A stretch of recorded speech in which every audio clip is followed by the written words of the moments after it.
Hello and welcome to Snow Country Stories Japan. I am your host, Peter Carnell, an independent guide based in Nagano, and this is a podcast all about life and travel in Japan's legendary Yukiguni.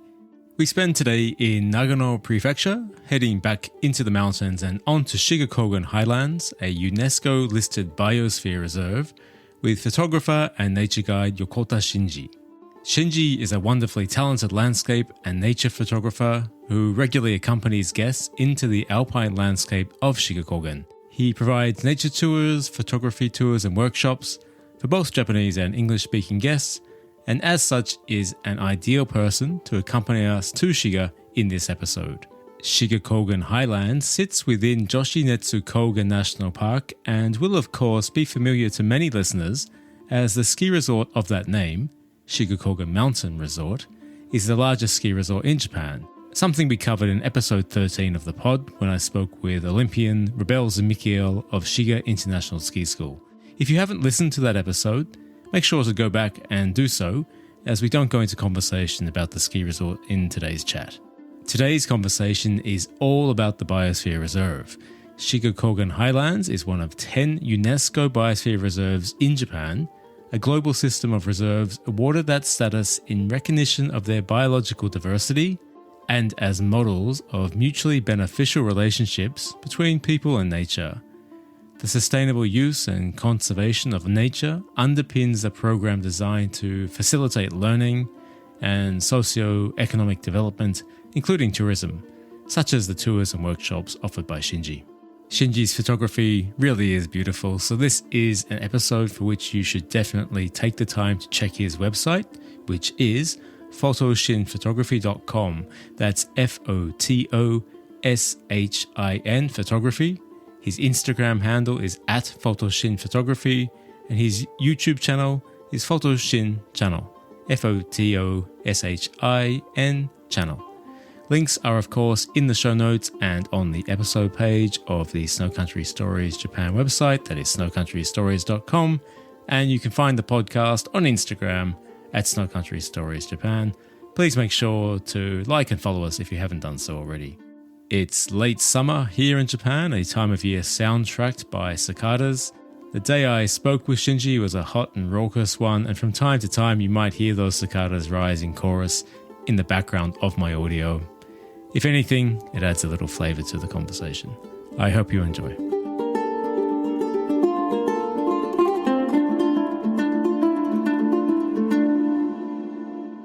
My guest on the podcast today is photographer and nature guide Yokota Shinji. Shinji, thank you for joining me. How are you? Oh, thank you so much for having me, and I'm good. How are you doing? Pretty good. As I mentioned before, a little bit tired, but I'm generally pretty good.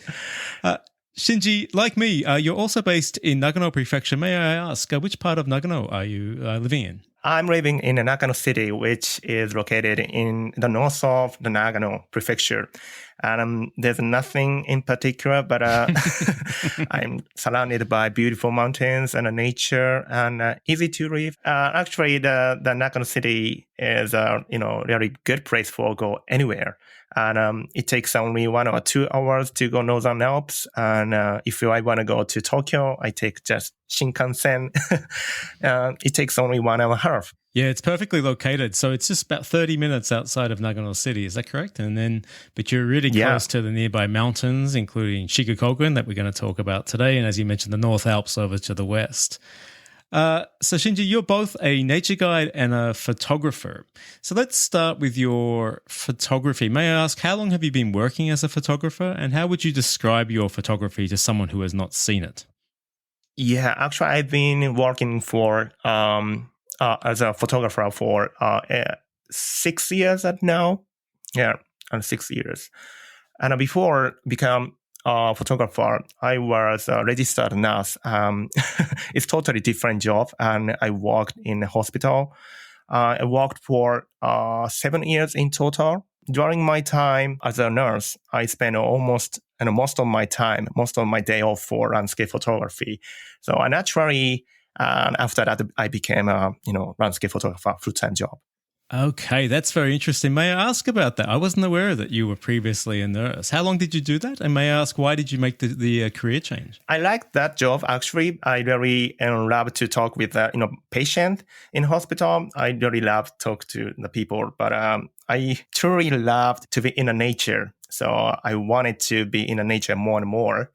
And I truly loved photography too. So started, having a job of the landscape photography. So yeah, I wish I could do in a full time. I thought like that. So I decided I made decision to quit that job and to become a landscape photographer. And for someone who's not seen your photography, how would you describe it? I'm a photographer who live in Nagano Prefecture, and I'm focusing on Shiga Kogen, and which is my base home ground. And I take the beautiful wide vista view, but not only the wide vista, I focus on the small scene. But you can actually find on Instagram, and why not come on my Instagram account? Yeah, we'll come back onto your photography in a moment. It really is beautiful. And one of the reasons I asked you to be on the podcast today, when I discovered you online, really drawn to it. It is beautiful, and it really shows off the beauty of places like Shiga Kogen and the landscapes of Japan. But you're also a nature guide. So can I ask you about that? How long have you been guiding? And again, which locations do you enjoy guiding at? Actually, my friend of mine who work with, she invited me to work together. And I just started the nature guide because I really love the nature. And as a photographer, I need to know more about nature and history and background. That helped me to have new perspective for shooting the landscape. So yeah, it's a very important job for me too. I truly love the trail, a beautiful trail in Shiga Kogen, and especially in Onuma Lake, my favorite course. I take the many participants and students to go there. That was my favorite trail. I understand also that you spent some time in Canada. Yeah, I've been in Canada for nearly 1 year, and I lived in the Banff National Park because the Banff is a beautiful place and surrounded, Canadian Rocky. At first, I started working as a nature guide in a Japanese company. Yeah, I took participants to go glacier or like lake. That was very interesting job for me. But unfortunately, the company I was working in, that was a Japanese company. So every time I spoke Japanese. So that was not my hope, actually. So unfortunately, I quit that job. And after that, I moved to Vancouver Island. Vancouver, I started, bicycle rental shop. That was a Canadian company. So I worked with so many people from overseas, and that was a very good experience for me. After coming back from Canada, I did a nurse again. And after that, I became a landscape photographer. And after that, a friend of mine invited me to be a nature guide in Shiga Kogen. So it's kind of step and step. So as we mentioned, you're based in Nagano and you spend a lot of your time photographing and guiding in Shiga Kogen. Now, that name will be familiar to many listeners, as Shiga Kogen Mountain Resort is Japan's largest and highest major ski resort, a resort I discussed in episode 13 of the podcast. The ski resort sits within around the center of Yoshinetsu Kogen National Park, but most people just refer to the area as Shiga Kogen when visiting the national park. It doesn't really matter when they're there, what time of year. So Shinji, for you, someone who goes there regularly, how would you describe Shiga Kogen for someone who has not yet visited? And Shiga Kogen is a amazing place for anyone who loves the nature. But as you know already, Shiga Kogen is famous for skiing and snowboarding because we have a very good quality of snow in the winter season. On the other hand, in the summer season and the spring season, it's a little bit calm, and people don't often come, actually. But in the summer season, there are so many kinds of flower, and every single week and every single month, there are different flower blooming, and there are many kinds of hiking trail. So yeah, it's a very good for hiker and a climber. As a photographer, Yeah, and I'm a photographer, landscape photographer. It's amazing place, actually. The Shiga Kogen is diverse. You have so many kinds of trees and plants and landscape, so you never get bored. I totally agree about Shiga Kogen because it's an alpine landscape. The seasons there are really distinct. So I guess as a photographer, it's an amazing place to work because not only do you have 4 distinct seasons, I think you have all these micro seasons in between. So it's a landscape of many, many seasons. But I just want to ask you, because one thing I think for listeners, one thing for visitors that can be very confusing is the place names here. Because Shiga Kogen, as I said, that name corresponds with the ski resort, but it's part of the wider Joshinetsu Kogen National Park. But Shiga Kogen Highlands is yet another area that overlaps the same region, which is a UNESCO Biosphere Reserve. So Shinji, may I ask, when you refer to Shiga Kogen, which area are you actually talking about? I prefer to talk about a core zone. There are 3 zones, actually, the core zone and buffer zone and the transition zone. But I want to talk about core zone first. The core zone is an amazing place for anyone who love the nature. For me, like me, I truly love the pure forest. I mean, origin forest, totally untouched by human. And it's very good place. You can easily access to the core zone in a pure forest. You drop your car and just walk 5 minutes, something like that, and you can access the pure forest. It's amazing place and quiet, and so many kinds of plants and moss and a lava field. Yeah, I truly love there. I'm glad you mentioned that, actually, because the UNESCO Biosphere Reserve is broken into those 3 categories of the core zone, buffer zone, and transition zone. And so the area you're talking about is the core zone, which is up in the national park. It's a mixed landscape of multiple peaks over 2,000 meters, including volcanoes and including the very active Kusatsu Shirane nearby. But it's especially known for its wetlands and the diversity of alpine flora and fauna. Of course, Shiga Kogen is probably most famous for its winters. So let's start there. What are the winters like in Shiga Kogen as a guide and as a photographer? Okay, yeah, and winter in Shiga Kogen is very harsh condition. We have a harsh condition. It's very tough to stay. It becomes negative 20 degrees Celsius sometimes.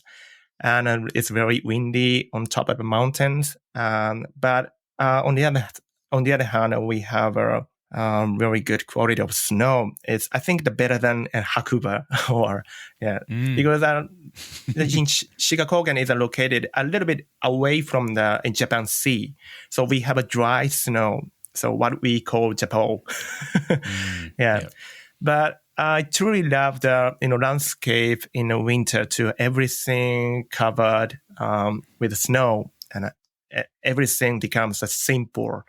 In the summer season, it's very chaotic in field, but in winter season, everything covered with snow and it's simple. Actually, it's funny because I think the coldest temperature I've experienced in Japan was minus 25, and that was in that area. It's regularly about 10 degrees Celsius colder than the valley below where Nagano City is, which we'll come back to this in summer, which means in summer it's lovely. If it's 35 degrees in Nagano City, it means it's only 25 up there in the mountains.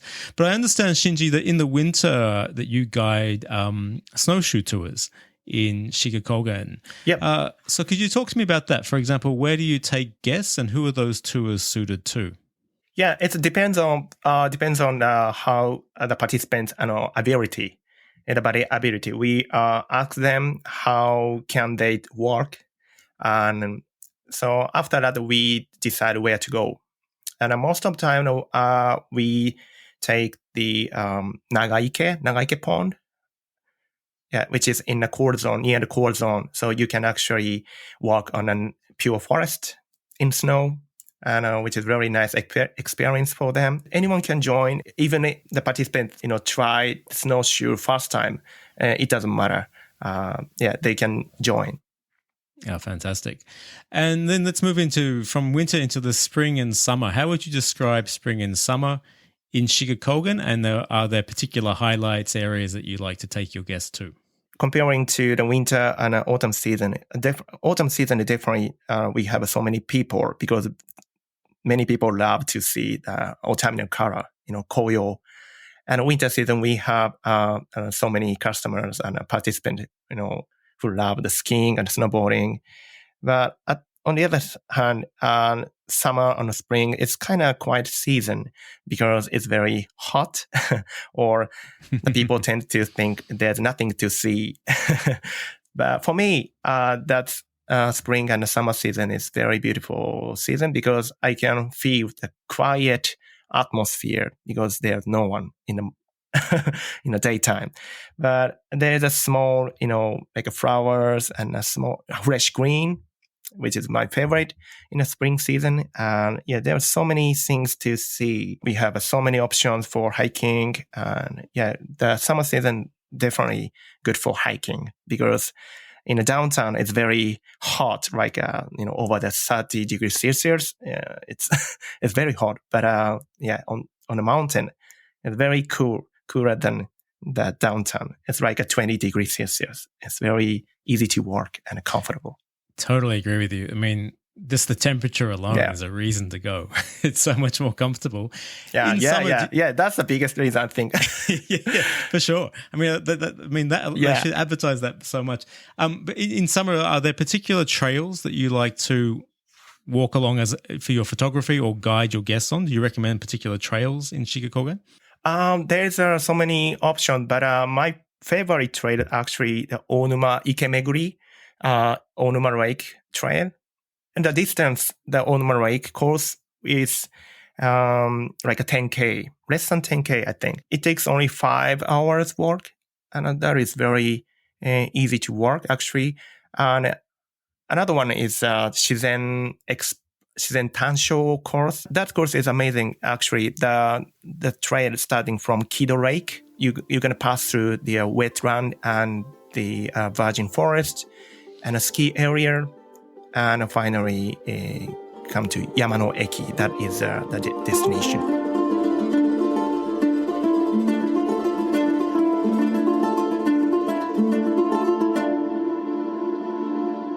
The area you're talking about this is really the core zone of the UNESCO Biosphere Reserve. And one of the reasons it was given that status is the wetlands, the ponds and lakes that are up there. I think it's something like 70 ponds and lakes are in that area, and they are a habitat for very unique alpine plants and animals. And obviously the best time to experience that is the spring and the summer when those trails are free of snow. You mentioned there, Shinji, also koyo, which in Japanese means awesome colors, awesome leaves. And Shiga is spectacular for koyo. When's the best time to visit Shiga Kogen if a visitor is interested in seeing the awesome colors? Yeah, actually, every time when I ask that question, but it's really hard to answer because we have a long autumn in Shiga Kogen because the range of the altitude is very wide, starting from 2,000 meters high all the way down to the bottom.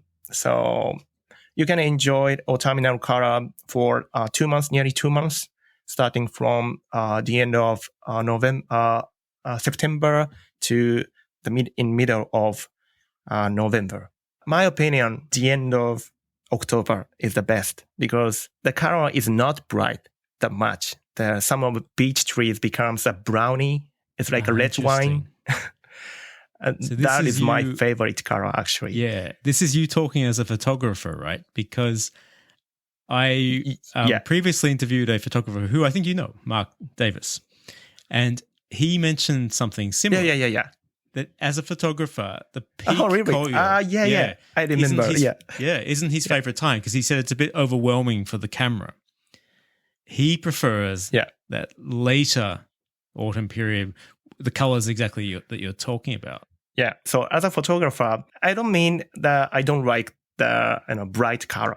For some reason, I much prefer to see the brownie and the less colorful. Yeah. I think my personality. Because that colors makes me feel more calm and relaxed. Yeah, of course, the bright color makes me, energetic. But in autumn season, because the season eventually goes to winter, I think that's the reason that the leaves eventually dead and gone. So I don't know if that's correct answer, but that's why I much prefer to see the less colorful. No, it's very interesting because, for example, I think foreigners when they think about Japan, foreigners, one of the first things they think about is sakura, cherry blossoms.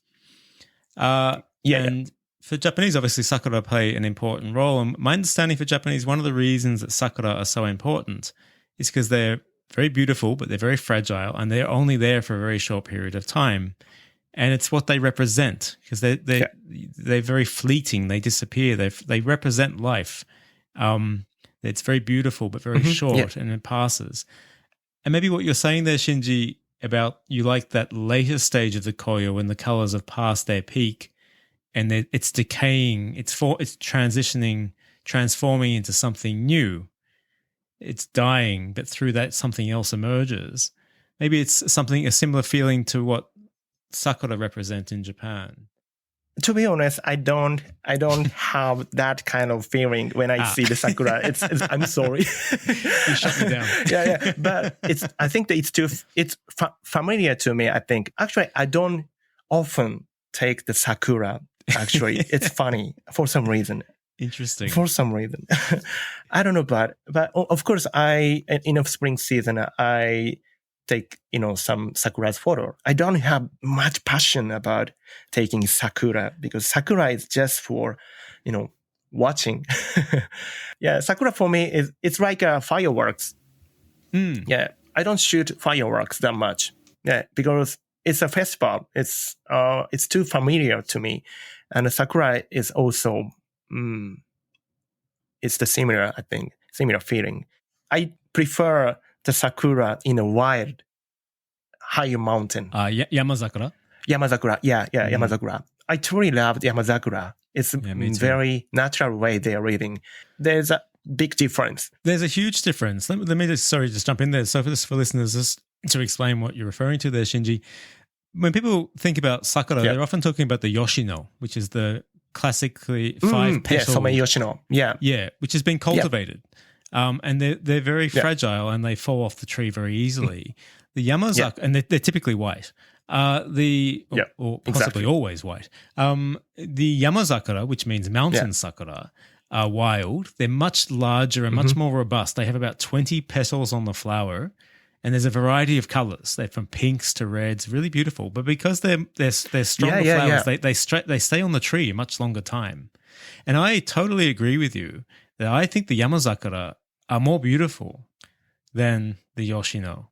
Another reason to come up to areas like this, because you're going to see an abundance of them that's growing wild. It's the same as the mountains. As I talked about the core zone in a pure forest in the Shiga Kogen. I truly love the pure forest because it's not harmed by human.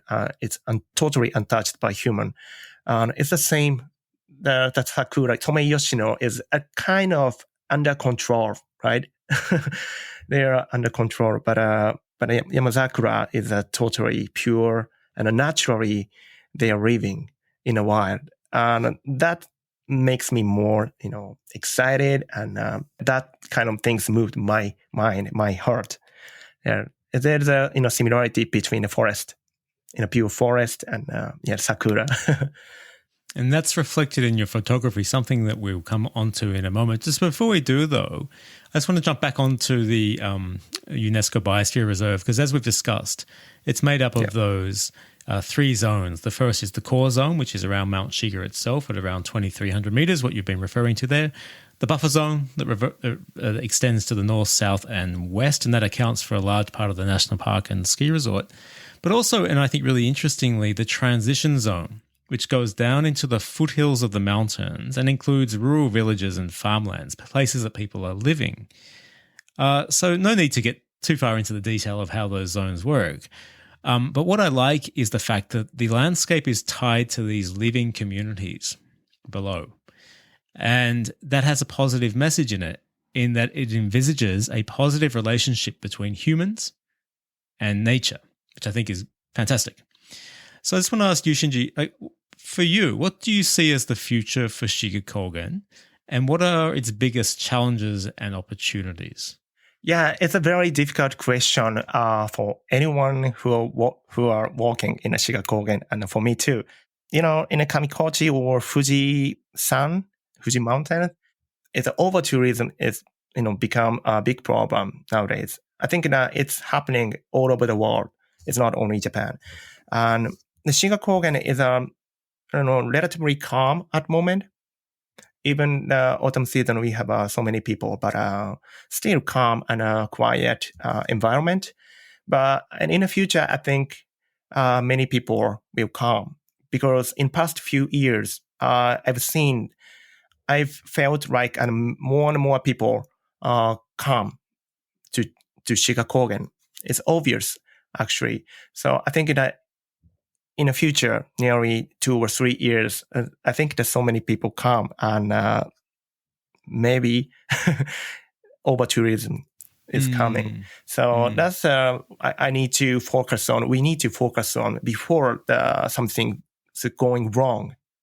Yeah, I totally agree because Shiga's in a position where, unlike, as you just mentioned, Fuji, which is part of Fuji Hakone Izu National Park, and Kamikochi, which is part of Chubusungaku National Park, Shiga Kogen and Joshinetsu Kogen National Park aren't as well known yet. So they don't have that over tourism. But as you said, numbers are increasing, which is a positive because it needs those visitors to sustain itself. It's also very accessible. There's a good road system up there because of the ski resort. Lots of large hotels because the ski resort hosted events during the 98 Winter Olympics. And really easy access from the Shinkansen stations in Nagano and Karuizawa. So there's lots of opportunity for Shiga to grow. But I think there's also a risk that, that over tourism could also occur there. So do you have any suggestions of ways that it can be avoided before it happens?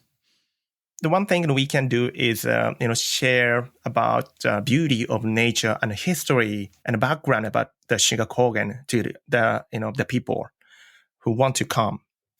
And not only the beauty of surface. Yeah, that's a very important thing because not knowing about nature, we humans tend to the wrong things. Sometimes we set up the tent in a park, even in the national park.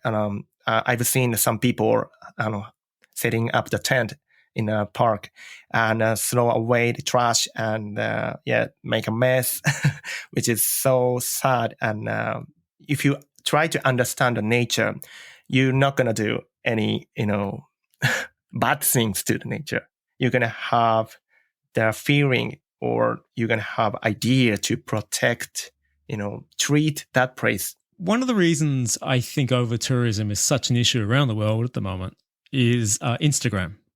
I think there's no surprise there. So as a photographer, how would you respond to that? Yeah, actually, I totally agree with that.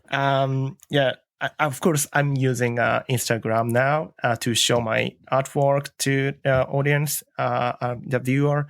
But it's obvious the Instagram caused many problems nowadays. I also, take my participant to in the nature as my workshop. And sometimes it's kind of hidden place. It's very quiet place. It's not found by anyone. But sometimes I tell them, please do not, tell this place to anyone on the social media. Of course, I want to share that place, to be honest. But I can't take a responsibility if something happened to there. Every time when I posted on social media, I want to respect the nature before posting on Instagram or in a kind of social media. And if I post this image on the social media, if I mention about the exact location, the wrong things could happen.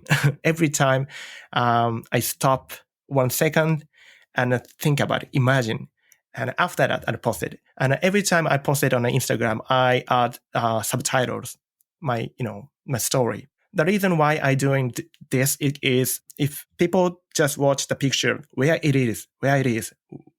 can we take this one? The people tend to think like that way. But if I add the subtitles, I think it can prevent that kind of things. Yeah, so that's my strategy. It's not kind of strategy or the respect, my way to respect the nature.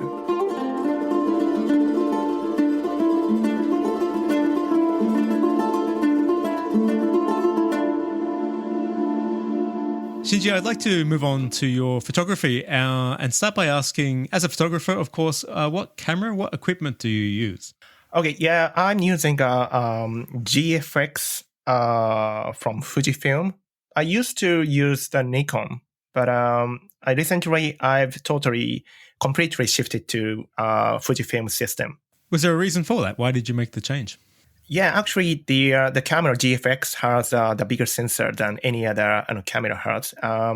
So which allow me to capture the dark to the bright scene. So I mean the high dynamic range. So that allow me to capture any kind of scene and a landscape and a small scene and in a beautiful quality. So I'm truly happy with that result coming from the GFX system. And may I ask also, which lenses do you use? I use pretty much all the lens I have. I have the 35 to 70 millimeters, and another one is a telephoto lens, like 100 to 200. And I have another camera and sub camera. That one is the XT5. That one is a little bit smaller. It's smaller than GFX sensor, but that allow me to capture a small scene and the long distance. Yeah, having two options, two camera gear, allow me to capture almost everything. And obviously, when you're photographing Shiga, as we just talked about, it's a huge area. So there's so much to draw your attention.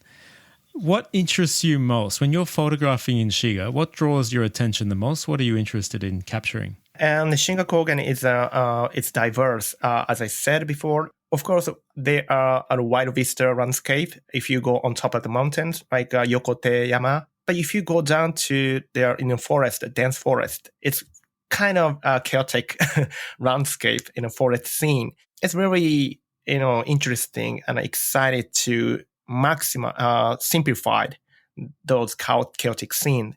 And if you study about the nature more and more, you're gonna find another, new perspective to the nature. So for me, I visited the Shiga Kogen again.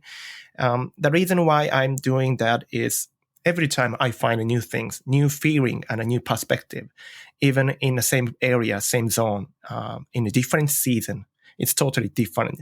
That's the biggest reason why I love shooting in the Shiga Kogen. Yeah, I noticed that about your photography when I looked at it. So obviously you're a nature photographer, a landscape, and you shoot landscapes.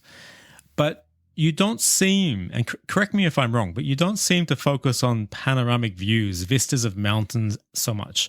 Your shot, and there are some, of course, but your shots seem like they're on a macro level, and you're revealing these little elements that I think many people would miss.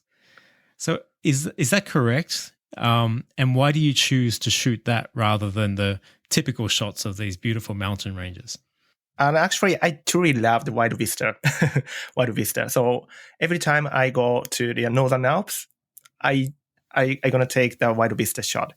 And of course, when I went to the Iceland, there are obviously massive landscape. So I truly love to shoot that kind of wide vista shot.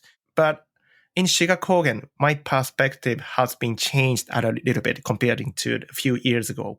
I focus on the special moment, not wide vista, just moment. So I think that's the reason I truly love the moment, something happening. So in Shiga Kogen, I focus on a small scene, right? But if I go to the Northern Alps, I can take the wide vista shot. It's very good for my brain, keeps me fresh. There's such different mountain ranges. They're quite close to each other, the North Alps and Shiga Kogen, right? They're not that far from each other. They're both in Nagano. Yeah. But they're such different mountain ranges. Yeah. And I guess as a photographer, it gives you so much to work with.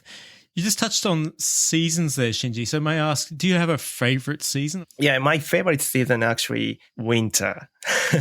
Winter. I think, yeah. It's very tough to shoot and because I need to carry everything to that area But I truly love to see the snow and atmosphere in the cold. So not only the result, I truly loved experience. Photography side, and in the autumn season is the best. I think it's very colorful season. You can take forever actually, but in terms of the experience for photography, I much prefer to be in snowy condition in the winter. The landscape's absolutely beautiful. Yeah. I totally agree. It's just it's the harshness, but the beauty of that landscape as well.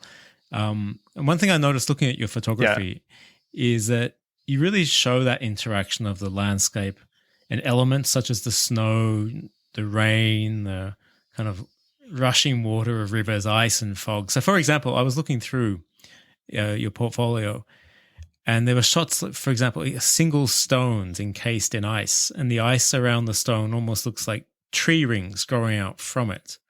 There was another photograph that I really liked, which was it was snow passing through a forest, but it was backlit by sunlight.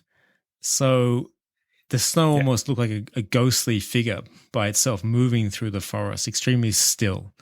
So these kind of shots seem common in your work.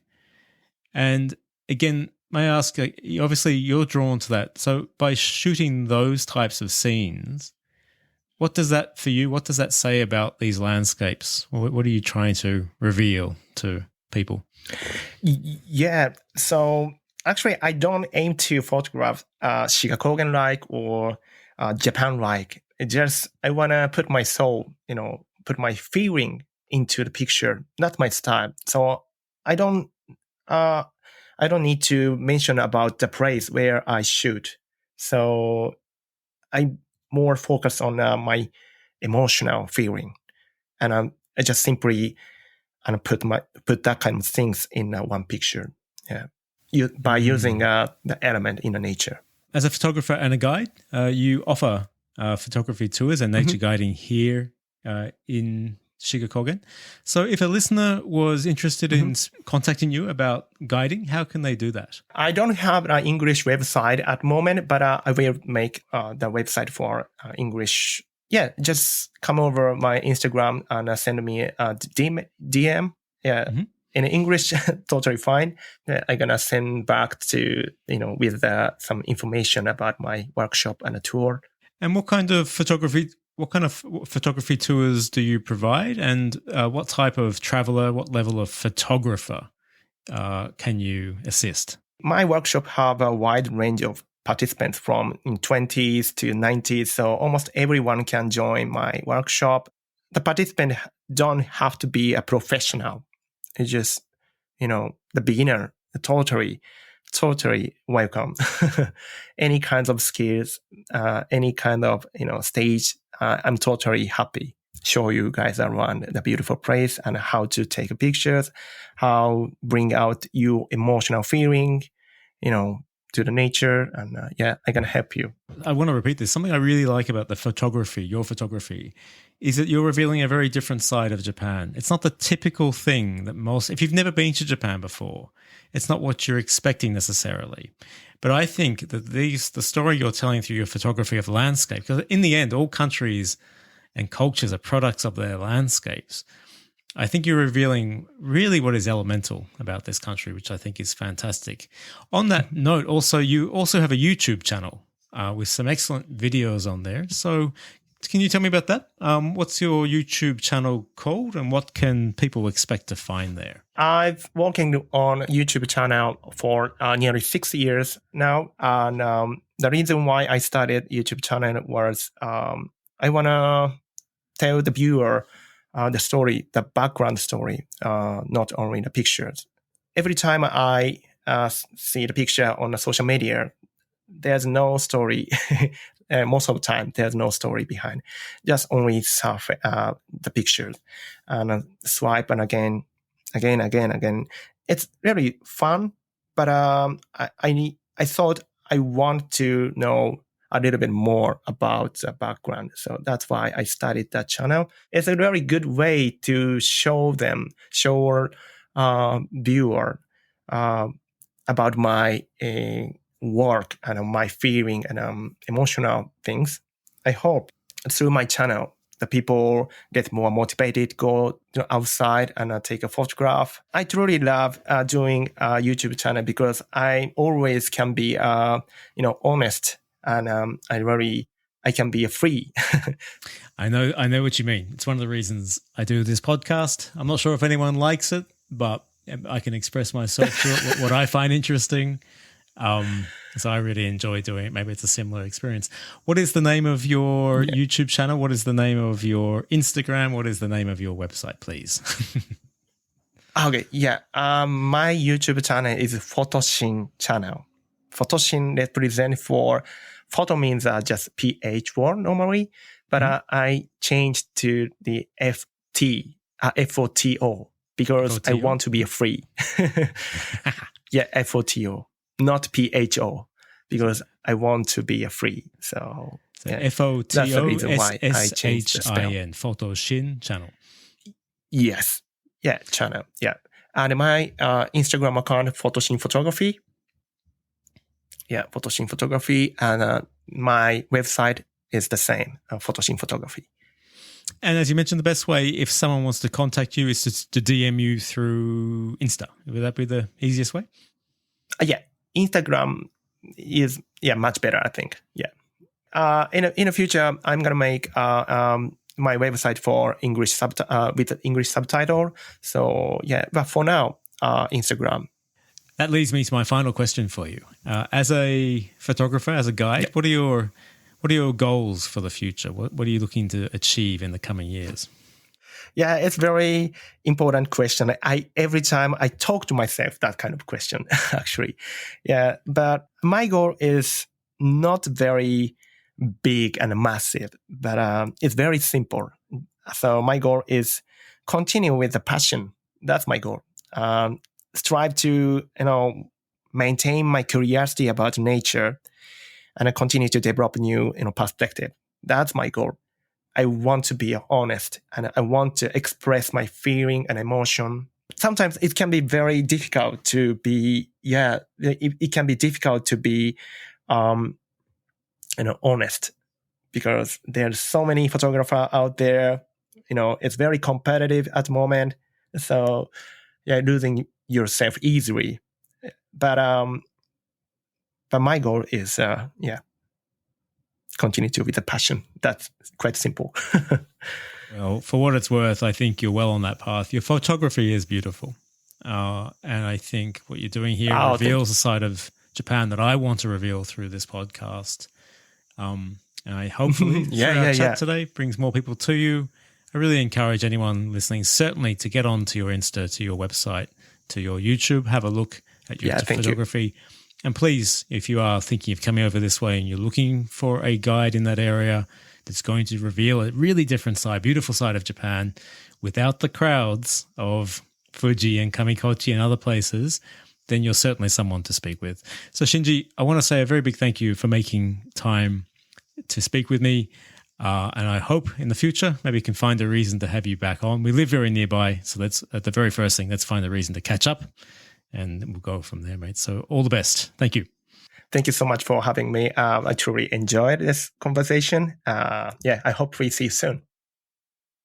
That's it for today's episode. A very big thank you to Shinji for speaking with me and providing the images, the very beautiful images used in support of this episode. Once again, Shinji's website is photoshinphotography.com. That's FOTOSHIN photography. His Instagram is at Photoshin Photography and YouTube channel, Photoshin Channel. Links are, of course, in the show notes and on the episode page. If you're heading to Japan or know anyone who is looking to head to the mountains and forests while they're here, don't hesitate to get in touch with Shinji. I can't recommend him enough. The official website for Shiga Kogen Highlands is shiga-kogen-unesco.org. Should you be interested in heading to Shiga Kogen by yourself, or better yet, accompanied by Shinji, it's very easy to get there. Just take the Hokuriku Shinkansen to Nagano Station, and once there, switch on to the Shiga Kogen Express bus service. It takes around 70 minutes from Nagano Station to the main transport hub in the center of the national park. It's called Yamano Eki, before those bus services run onto other points in Shiga, while local bus services also operate from Yamano Eki around Shiga Kogen Highlands and the wider national park. And with that, I guess that all that's left to say for today is that my name is Peter Carnell. This has been Snow Country Stories Japan. I'll be back again with the next episode in a couple of weeks' time. Until then, bye for now.